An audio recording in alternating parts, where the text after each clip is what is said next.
Which of the following is least likely an activity of the risk management framework?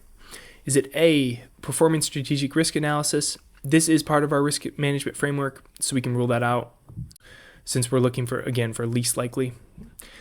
B, predicting expected political risk. This is a little too specific of a thing to include for the framework.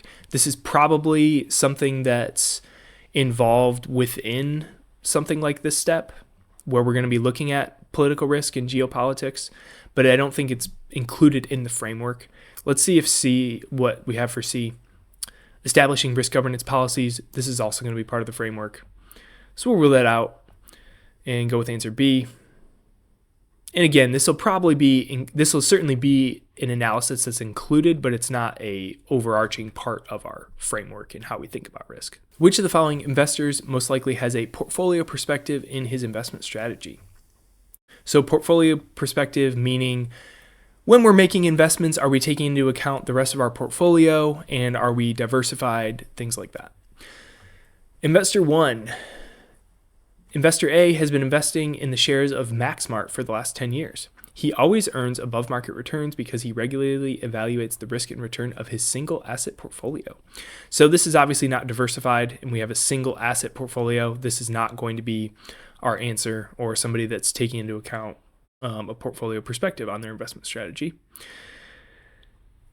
Investor B holds a PhD in economics. Due to his sound knowledge of different sectors of the economy, he keeps shares from different firms from different sectors, so they are diversified at the very least. And he evaluates the combined risks and returns of these assets in a portfolio. So I would definitely say Investor B checks the box and takes a portfolio perspective to his strategy. He's diversified and he's looking at these combined risks and returns, not these different companies or firms in isolation when making decisions. And for Investor C, they are a new investor who recently started investing in some large cap stocks. His investment strategy involves evaluating the risk of his return of his portfolio shares in isolation. The key here is in isolation. They're at least diversified by owning some different stocks here and there, but by looking at the different companies in isolation and their risk and return, that's not taking a portfolio perspective. So we've got Investor A, Investor B, and then both Investors B and C. We'll rule those out and go with answer B. Which of the following is referred to as the capital market line? So the capital market line, before we dig into these, this is going to be the line that tells us what the rates of return are for efficient portfolios. And those are going to be efficient portfolios that are made up of portfolios along the capital allocation line, which is going to be considering the risk-free assets and risky assets. So the capital market line kind of gives us the expected returns for those. So we got A, the capital allocation line considers only the risky portfolio as the optimal risky portfolio. That's going to be incorrect. We're considering risk-free assets as well as risky assets with the capital allocation line. B, the capital allocation line uses the market portfolio as the optimal risky portfolio. That sounds correct so far. For the risky portfolio, we're not assuming a active stock picker portfolio or anything like that. We're just assuming that for risky assets, we're taking on the market return and risk. And for C, the capital allocation line uses the risk-free portfolio as the optimal risky portfolio. This is going to be incorrect as well. Similar to answer A, we're taking into account the risk-free asset and risky assets, that risky asset being the market. Answer B, which of the following are most likely components of an investment policy statement? Is it one, so we've got 1, 2, and 3, and we're going to choose different combinations of those. So 1, duties and responsibilities of the investment manager.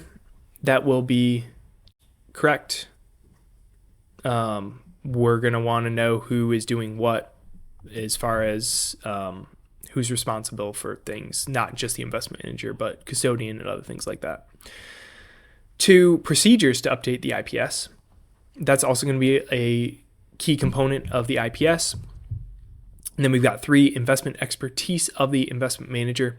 So this is not going to be included, and that's because if we're using things like outside managers, that can change over time.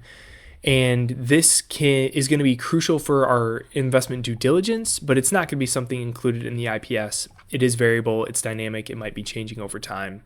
And so for that reason, we will rule out anything with 3 in it, and we'll go with A. 1 and 2 are correct. Portfolio A and Portfolio B both generate a 9% return. Portfolio A has a Sharpe ratio of 1.15, while Portfolio B has a Sharpe ratio of 1.05. Based on this information, which portfolio is most likely the better investment? We've got A, B, or C. You are indifferent to portfolio A or B. So a higher Sharpe ratio is measuring risk-adjusted return. So it's a return of the portfolio minus our risk-free asset, and then we're dividing that by standard deviation. So what this is telling us is if we have a higher number, we're generating greater return above the risk-free asset for a lower amount of risk.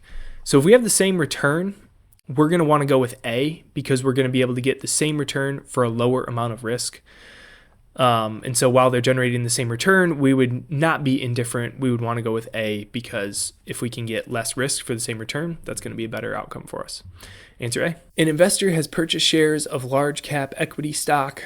The covariance of the stock with the market index is 0.0320, while the standard deviation of the stock and the market index is 22.5% and 15.7% respectively. The return of the large cap equity stock most likely follows a trend which A, follows the general market, B, resembles the general market, or C, moves opposite to the general market. So I think the best way to solve this is to calculate our correlation, and then our correlation is going to tell us whether we're going with the general market or moving opposite to the market. So correlation is going to be the covariance of these two, so 0.0320. We're given all these variables here, and then we're dividing that by standard deviation of X times standard deviation of Y. We're given these at 22%, 22.5%, and 15.7% respectively. So we get a correlation that's high, 0.9059. And so it doesn't move in the opposite direction. And so then between A and B, follows the general market versus resembles the general market. A is going to be our better answer here. And the main reason is we have a big difference in standard deviation. So while they may be going up and down in following each other generally, it's not going to resemble the market because the magnitude of moves on this stock are likely going to be greater. So if the market's up 1%, the stock might be up 2. If the market's down 2, the stock might be down 4 or 5, something like that. So it's not resembling the market, but it's going to be following in the general direction, which is what correlation tells us. Answer A. Bruce Craig is in the business of trading steel in Chicago, which he inherited from his father 1 month ago. His financial advisor notes the following aspects of his situation. He's 24, investment horizon of 10 to 20 years. Primary objective for investing is growth or aggressive growth.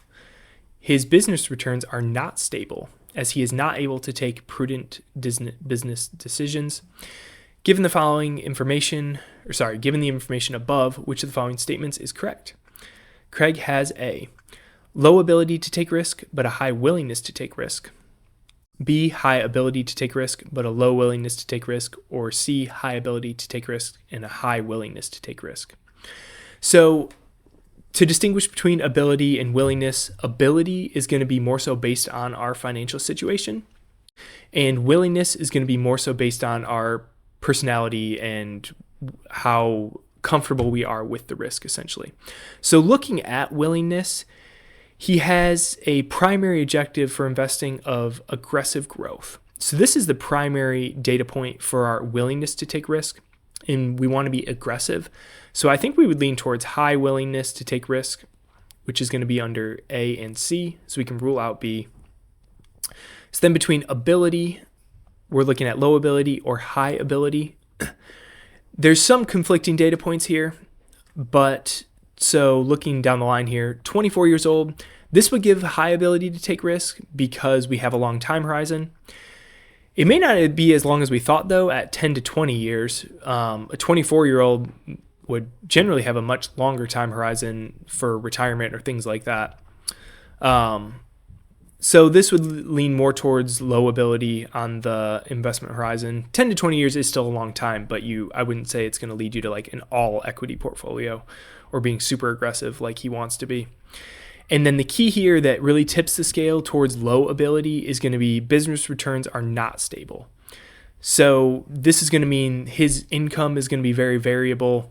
It could be going up and down. And so because of that, we're going to want to take less risk with our investments so that we can kind of weather those tougher periods within the business.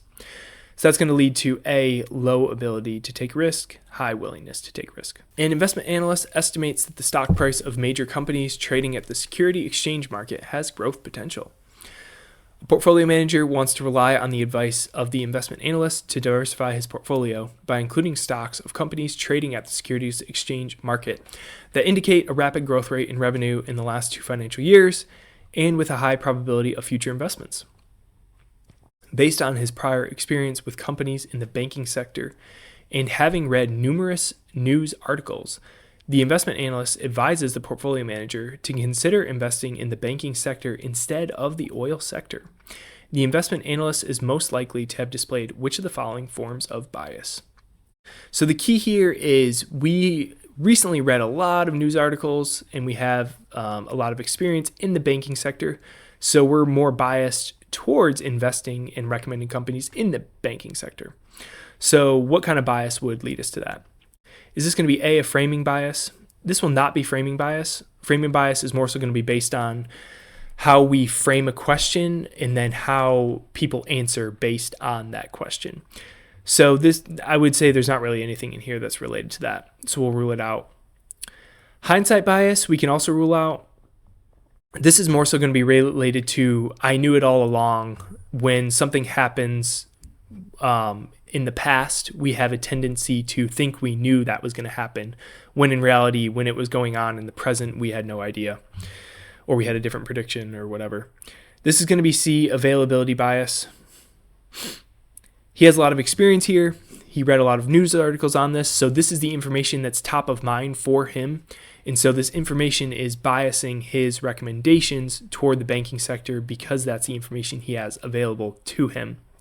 If he had information on the oil sector more available and readily in his mind, maybe he'd be more inclined to recommend the oil sector. Answer C. A portfolio consists of 30 assets with average correlation being 0.75 among all pairs of assets. The average variance of each asset is 0.0675. Assuming equal weights, the risk of the portfolio will be closest to. So we have a formula here that I would commit to memory if I were you. It's a little tough, but let's walk through this. So we have our portfolio risk is going to be equal to our variance, and then we're going to be dividing that by n, number of observations, which is 30 assets. Then we're adding n minus 1, 30 minus 1 divided by 30. And then we're multiplying that by the covariance. And the covariance is going to be equal to this variance times our correlation in this instance.